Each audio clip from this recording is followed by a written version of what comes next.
Hi, I'm Gareth Spence and welcome to Tech Talk. In today's show, we're going to be exploring positioning, navigation and timing, or PNT for short, and the increasingly critical role it plays in every aspect of our lives. We're also going to be looking at how governments and other organizations are trying to protect PNT from cyber attacks and malicious interference. To help me with this, I'm joined by Andy Proctor from RethinkPNT and Gil Biran from Oscilloquartz. Andy, I'd like to start at the top. What is PNT and why does it matter?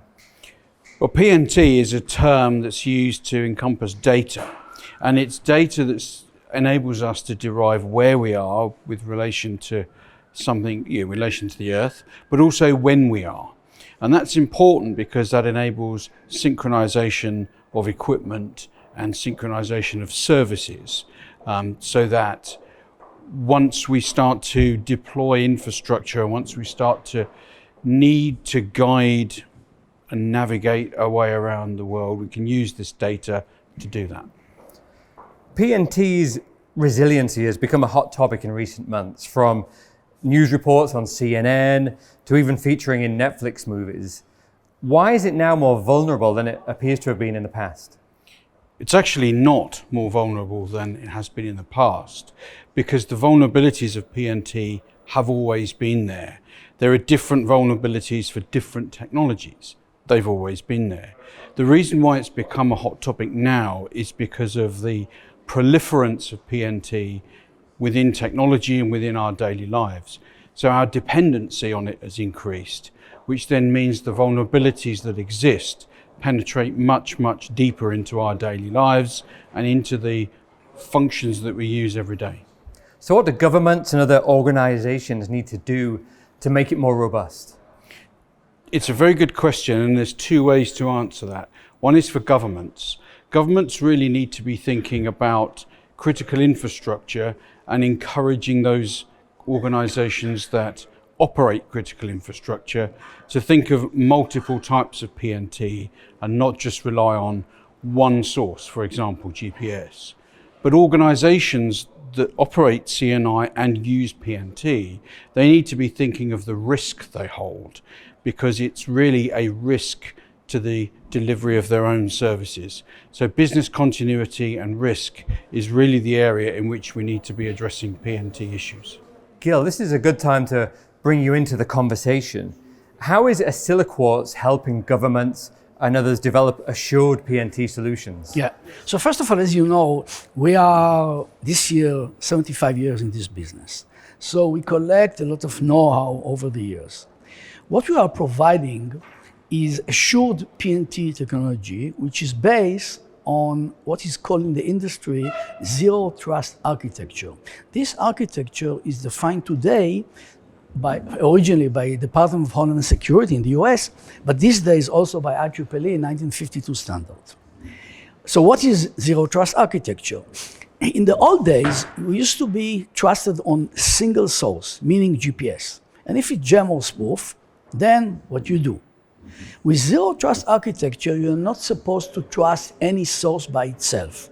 Instead of this, you collect many sources. It can be up to 10 different sources, and it can be a satellite-based geo, like a GPS.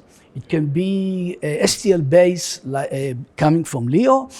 Of course, it can be PTP or White Rabbit, which is high accuracy White Rabbit, and also it can be different type of cesium clock.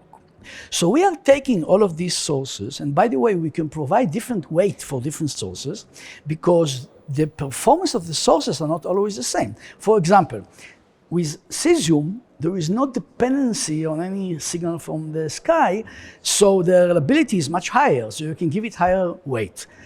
GPS can be jam and spoof, so you should give it a lower weight.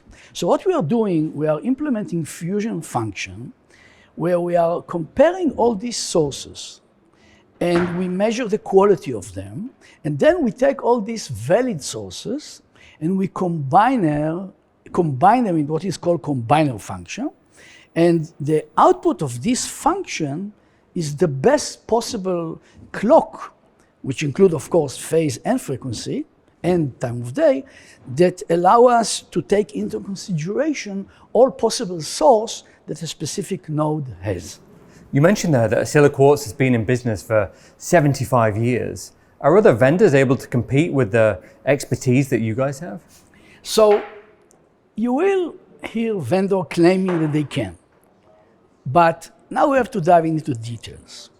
So first of all, as you understand by now, if someone wants to jam or spoof, they will do it. We can provide the detection function, but then what you do when it's happening? The only way to assure that the timing network will continue to perform is to use a source that is not dependent in any way on GNSS. And this is a cesium clock source. Now, over the years, we developed a very unique technology which named optical pumping technology. By the way, this is compared to the legacy cesium technology, which was called magnetic deflection technology. And this optical pumping technology allows us to provide a very unique product named optical cesium.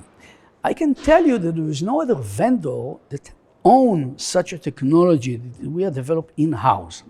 Why this is so critical for the market? Because with optical cesium, we can assure the performance of the timing lag coming from GPS and GNSS in general over a very long period of time. We can do it for approximately 3 months. And why it's so critical? Because today, network operators want to reduce the dependency in GNSS. So what they are looking for is a solution that allows them to run in a steady state condition without any signal from the satellite. And if we cannot run it forever, every few months, they will switch to a GPS source, and then they will switch back. If you can do it for 14 days, this is not applicable because it's too many changes. But if you can do it today for 3 months, and we are planning to do it even for much longer, this is a breakthrough technology that nobody else have, and this is what makes the difference between one PNT vendor and the other. Gentlemen, that's fantastic. Thank you for talking to me today.